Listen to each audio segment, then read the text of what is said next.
Good evening to all of you. जय हिंद everyone. आज हम बात करने वाले हैं एनसीएल स्टाफ नर्स रिक्रूटमेंट 2026 के बारे में, जो कि हमारी वैकेंसी आ रखी है फॉर द नर्सिंग स्टूडेंट जिन्होंने अपनी बीएससी नर्सिंग या फिर जीएनएम कंप्लीट कर रखी है। ये है हमारी vacancy by the northern qualified limited staff के थ्रू, जो कि हमारी 47 नंबर ऑफ वैकेंसी आई है। ये हमारे गोल्डन अपॉर्चुनिटी हो सकती है सभी के सभी बच्चों के जिन्होंने अपनी BSc nursing and GNM complete कर रखा है, क्योंकि इसमें सिर्फ और सिर्फ आपका सीबीटी एग्जाम होगा। इसमें आपके किसी भी तरीके की इंटरव्यू एग्जाम और ना ही आपका फिजिकल एग्जाम होने वाला है। मतलब इसमें सिर्फ और सिर्फ आपका एक सिंगल पेपर होगा जिसमें कि हमारा नेगेटिव मार्किंग भी नहीं होगी। Yes, you heard it right. जो आपका सीबीटी एग्जाम होने वाला है, इसमें आपकी नेगेटिव मार्किंग भी नहीं होगी, लेकिन इसका कट ऑफ हाई जा सकता है। तो you have to prepare well for your exam. So first of all, welcome back to my channel, that is our Fatafat Focus. In this video I will talk about the pattern and whole the syllabus of this exam, who are eligible, and every minute information from this exam. ठीक है। And yes, ये जो हमारी recruitment आई है, ये हमारी official organisation that is और northern qualified limited through के आई है। एंड इसकी जो हमारी पोस्ट है दैट इज और स्टाफ नर्स, जिसमें हमारी टोटल नंबर ऑफ पोस्ट है हमारे 47। मतलब इसमें सिर्फ और सिर्फ हमारे 47 पोस्ट है फॉर द स्टाफ नर्स के लिए। एंड ये हमारा जॉब टाइप दैट इज और गवर्नमेंट परमानेंट जॉब हो सकता है, ये है हमारा। एंड इसके बाद जो है आपको कहाँ से अप्लाई करना है फॉर योर रजिस्ट्रेशन, क्योंकि इसकी रजिस्ट्रेशन आउट हो चुकी है from the 9th April. Yes, from the today आपकी रजिस्ट्रेशन आउट हो चुकी है। ठीक है। एंड आपको कहाँ से अप्लाई करना है, तो from the www.nclcil.in, this is your official website from where you have to register yourself for the application, है ना। एंड मैम, कौन हमारे इस एग्जाम के लिए एलिजिबल है ना, सबसे बड़ी बात बेसिकली, है ना। क्योंकि देखो हमारे जो है वो बच्चे जिन्होंने अपनी 12th पीसीबी से कंप्लीट किया है, and after that they completed there BSc nursing and GNM या फिर जीएनएम बेसिकली, है ना। मतलब वो स्टूडेंट जिन्होंने अपनी बीएससी नर्सिंग या फिर जीएनएम कंप्लीट कर रखा है, दोनों के दोनों बच्चे हमारे इसमें एलिजिबल है फॉर दिस एग्जाम। मतलब अगर आपके पास आपका रजिस्ट्रेशन नर्सिंग काउंसिल नंबर है, तो आप इस एग्जाम को देने के लिए एलिजिबल है ना। And what is the age limit for this exam basically, है ना। तो ये जो है एज लिमिट हमारा 1 मई से लेकर के काउंट होने वाला है। अगर आपकी एज 18 से लेकर 30 के बीच में लाई करते हो, तो आप वेल एंड गुड, आप एलिजिबल हो इस एग्जाम के लिए, एंड फटाफट आप इसके लिए अप्लाई कर दो। ठीक है। फॉर यूर कैटेगरी, अगर आपकी एज 18 से लेकर 30 के बीच में है, तो आप एलिजिबल है। अगर आप ओबीसी से बिलोंग करते हो, तो इनको 3 साल की रिलैक्सेशन मिलती है, दैट इज और 18 से लेकर 33 के बीच में अगर आप बिलोंग करते हो, तो आप एलिजिबल है। And after that ST and SC वाले बच्चे जो कि हमारे 18 से लेकर के 35 साल के बीच में जो हमारे लाई करते हैं, वो बच्चे हमारे एलिजिबल है फॉर दिस एग्जाम। ठीक है। And what is the that is a document needed for this exam, है ना। तो जब भी आप अप्लाई करोगे, तो आपका जो एजुकेशनल डॉक्यूमेंट्स लगेंगे फॉर योर 10th का मार्कशीट लगेगा आपका, and birth date of birth, है ना, for the that is certification.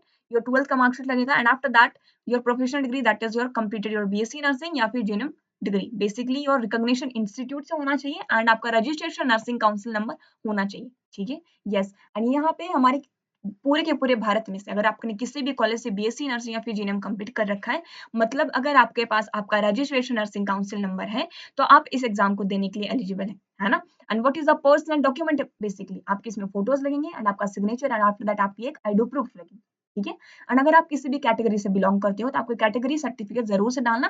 ठीक है। Yes, category certificate for the EWS, and after that PWD certificate, and OBC का जो हमारा सेंट्रल होता है वो वाला, क्योंकि हमारा सेंट्रल एग्जाम है बेसिकली। ठीक है। Yes, this is your central exam. And after that, and हमारा जो एसटी एंड एससी वालों को जो कैटेगरी सर्टिफिकेट होता है वो लगेगा। ठीक है। This is your what that is your document needed, है ना। मतलब अब तक हमने क्या देखा कि हमने जो ऑफिशियल रिक्वायरमेंट हमारी आ रखी है from the northern coalfield limited through के, and after that what is the eligibility criteria, that is 12th with PCB and BSc nursing या फिर जीएनएम कंप्लीट कर रखी हो। मतलब आपके पास रजिस्ट्रेशन नर्सिंग काउंसिल नंबर होना चाहिए। डॉक्यूमेंट नीडेड 10th 12th का मार्कशीट, एंड आफ्टर दैट आपकी बीएससी नर्सिंग या फिर जीएनएम की डिग्री। ठीक है। एंड आईडी प्रूफ के लिए आपकी photo, signature, and that is और आईडी प्रूफ। ठीक है। एंड आफ्टर दैट अगर आप किसी भी कैटेगरी से बिलोंग करते हो, तो आपकी कैटेगरी सर्टिफिकेट। ठीक है। And what is the salary basically, है ना। तो आपका जो मंथली पे रहने वाला है that is around your 47,000, and इसमें जो आपका डीआर एंड एचआरए रिक्रूटमेंट नहीं किया गया है। मतलब अगर इसे टोटल में आ जाए, तो आपका जो ग्रोस इन हैंड सैलरी बनेगी वो हमारी 60,000 प्लस बनेगी। यस, आपकी 60,000 प्लस इसमें हमारी सैलरी होगी। एंड आफ्टर दैट देखो, सबसे पहले आपका व्हाट इज द प्रोसीजर, सबसे पहले आपका सीबीटी एग्जाम होगा, जिसमें कि कोई नेगेटिव मार्किंग नहीं है। ठीक है। इसके बाद आप शॉर्टलिस्ट किए जाओगे फॉर योर डॉक्यूमेंट वेरिफिकेशन। ठीक है। डॉक्यूमेंट वेरिफिकेशन के लिए जाओगे आप, उसके बाद फिर आपका होगा मेडिकल टेस्ट। ठीक है। मेडिकल टेस्ट के बाद एक लास्ट में वापस से शॉर्टलिस्ट किया जाएगा फॉर दी लास्ट 47 कैंडिडेट जिन्होंने अपनी इस एग्जाम को अच्छे से क्वालिफाई किया है, उनका मेडिकल भी सब कुछ सही, मतलब उन्हें कोई किसी भी तरीके का कोई जेनेटिक डिजीज ना हो। ठीक है। This is the main topic basically. ठीक है। इसके बाद जो है उनकी 1 साल की ट्रेनिंग चलेगी, लेकिन ड्यूरिंग द ट्रेनिंग आपको एचआर सब कुछ मिल जाएगा, ठीक है?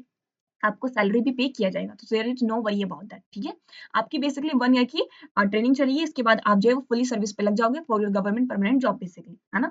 इसमें आपको अलाउंस भी मिलता है और डीए एंड एचआरए बोनस मिलता है एंड आफ्टर दैट आपको पर्क्स भी मिलते हैं, मेडिकल बेसिकली मिलते हैं एंड योर कंपनी क्वार्टर्स भी मिलते हैं हमारे रहने के लिए और आफ्टर दैट आपकी खुद के लिए medical facility and the whole dependent member basically for the family, ठीक है? This is your salary and this is your benefits, है ना? व्हिच इज यू गेट, ठीक है? And what is the selection pattern? ठीक है, तो सबसे पहले मैंने बताया आपका सीबीटी एग्जाम होगा, है ना?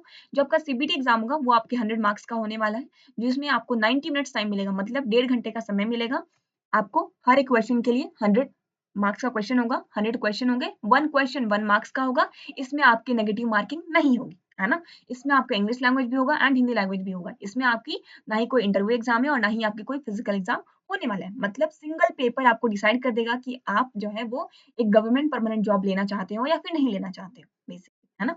And what is the syllabus of this exam? तो आपका जो 70% जो हमारा मार्क्स है वो हमारा आपकी नर्सिंग के सब्जेक्ट से आएंगे जो कि आपने थ्रू आउट द कोर्स पढ़ाई करा है। That is your anatomy, fundamental of nursing, medical surgery, paediatrics, nutrition, आपकी हमारी whole the syllabus of your nursing. इसके बाद आपके रहेंगे जनरल सब्जेक्ट जो कि हमारे 30 मार्क्स का होने वाला है, जिसमें कि आपके जीके से करंट अफेयर्स, एनसीएल इन्फॉर्मेशन, मतलब इसकी क्वार्टर कहाँ-कहाँ पे है हमारे, इसका स्टेबलाइजेशन कब हुआ था, सब कुछ। इसके बाद आपका रीजनिंग सब्जेक्ट रहने वाला है and basic math your 10th level के रहने वाले हैं मैथ्स में, ठीक है? And yes your percentage, profit loss and average and ratio and आपका English and that is your Hindi रहने वाला है, दैट इज योर लैंग्वेज। मतलब आपकी इसमें 70% of syllabus that is cover around your nursing subject, 30% of syllabus that is cover around your general subject, जिसमें आपके reasoning होंगे, जिसमें आपके मैथ्स होंगे, जिसमें कि आपके जीके होंगे एंड आफ्टर दैट आपका लैंग्वेज होगा, ठीक है? This is the syllabus of your exam, this is the syllabus of your CBT, जिसमें कि आपके 100 मार्क्स के क्वेश्चन पूछे जाएंगे, ठीक है? जिसमें आपको 1.5 घंटे का समय मिलेगा, किसी भी तरीके की नेगेटिव मार्किंग नहीं है, that is positive point for you and for the other student as well, क्योंकि नेगेटिव मार्किंग सभी के लिए नहीं है ना, तो you have to prepare well for exam, क्योंकि इसकी जो हमारी कट ऑफ है वो हमारी 80 प्लस जाएगी, ठीक है? सो दिस इज वाई, क्योंकि ये इसकी जो वैकेंसी है वो हमारे 6 साल बाद आई है, मतलब इसकी लास्ट वैकेंसी हमारी 2020 में आई थी, मतलब 2020 में आई थी एंड आज आई है हमारी वैकेंसी दैट इज 2026 में, ठीक है? Yes, very long interval of time, लेकिन उस टाइम पे आई थी हमारी सिर्फ और सिर्फ 14 वैकेंसी आई थी स्टाफ नर्स की, लेकिन इस बारी हमारी 3 गुना ज्यादा, that is the number of vacancy would be the 47, है ना? So yes you have to prepare well for your exam, ठीक है? And yes if anyone want कि हमें मैम पीवाईक्यू कहाँ से मिलेंगे मैम, है ना? हमें हॉट टॉपिक्स मैम हमें चाहिए, है ना मैम? हम कहाँ से प्रिपरेशन करेंगे बेसिकली, है ना? If anyone want the PYQ and hot topics basically, then you get it in just 100 rupees. If anyone interested, then you can that is contact that is in the telegram id, that is this one is the telegram id, है ना? मैं अपने channel का link that is WhatsApp channel का link and Telegram channel का link मैं इसके description box में भी दे दूंगी, ठीक है? फटाफट से ज्वाइन कर लेना, क्योंकि मैं उस चैनल पे रिक्रूटमेंट की जो ऑफिशियल नोटिफिकेशन होती है वो मैं जारी करती रहती हूँ and after that I also upload some question like 2 to 3 question मैं each and every day upload करती हूँ फॉर द होल स्टूडेंट, ताकि आप उससे प्रैक्टिस कर सको, ठीक है? And yes if you are interested then invest in your for the future basically, okay? In just 100 rupees you get all this material basically, another pyq, expected question, high weighted chapters and topics, ठीक है? In just 100 rupees। चलो फिर let's move further, है ना? तो ये हमारी registration जो स्टार्ट हुई है वो हमारी आज से स्टार्ट हुई है from the 10 AM basically, from the 9 अप्रैल 2026 से इसकी हमारी वैकेंसी स्टार्ट हो चुकी है फॉर द रजिस्ट्रेशन एंड इसकी जो लास्ट डेट है हमारी अप्लाई करने की वो हमारी 1 मई रहने वाली, मतलब ज्यादा टाइम नहीं है, सिर्फ और सिर्फ हमारे 20 दिन मिले हैं आपको, ठीक है? 20 से 25 दिन बेसिकली, है ना? लास्ट डेट हमारी 1 मई की हो, है ना? एंड आफ्टर दैट आपकी जो रजिस्ट्रेशन फीस है वो क्या रहने वाले हैं मैम, है ना? तो आपकी जो रजिस्ट्रेशन फी है दैट इज 1180 इंक्लूडिंग जीएसटी, है ना? अगर आप एसटी, एससी या फिर आप पीडब्ल्यूडी से बिलोंग करते हो तो आपकी किसी भी तरीके की फीस, रजिस्ट्रेशन फीस नहीं लगेगी। यस, एंड जो पोस्टिंग लोकेशन है वो हमारी एमपी में रहने वाली है एंड यूपी में बेसिकली, है ना? एमपी के हमारे श्रृंगोलिया में एंड सोनभद्रा में हमारी यूपी के, है ना? This is the whole what that is the information for this exam and official website as I told you www.nclcil.in, this is your official website from where you have to apply for this exam, ठीक है? और अगर आपको किसी भी तरीके का कोई भी डाउट्स हो तो you can drop it in the comment section and if you want कि मैम कुछ हमें अलग से इन्फॉर्मेशन दे दो, है ना? एंड मैं आप लोगों को जनरल सब्जेक्ट भी मैं पढ़वा दूंगी, ठीक है? So there is no worry about that, but if anyone interested to gain some PYQ to get material तो फिर आपको फटाफट उस टेलीग्राम एंड आई पे मैसेज कर देना, ठीक है? And after that, join the WhatsApp channel and Telegram channel link as well. And yes, success waits hard work, beat talent, and when talent does not work basically, है ना, क्योंकि जो hard work है वही हमारे टैलेंट को beat कर सकता है ना। विदाउट हार्ड वर्क आप किसी भी तरीके को कुछ भी नहीं पा सकते हो, है ना। And this is you opportunity for you guys as well, ठीक है, क्योंकि हमारी एक गवर्नमेंट परमानेंट जॉब होने वाली है, ठीक है। तो फटाफट इसके लिए अप्लाई कर दो, and after that if anyone have any doubt you can drop it out. And thank you, जय हिंद, थैंक यू एवरीवन।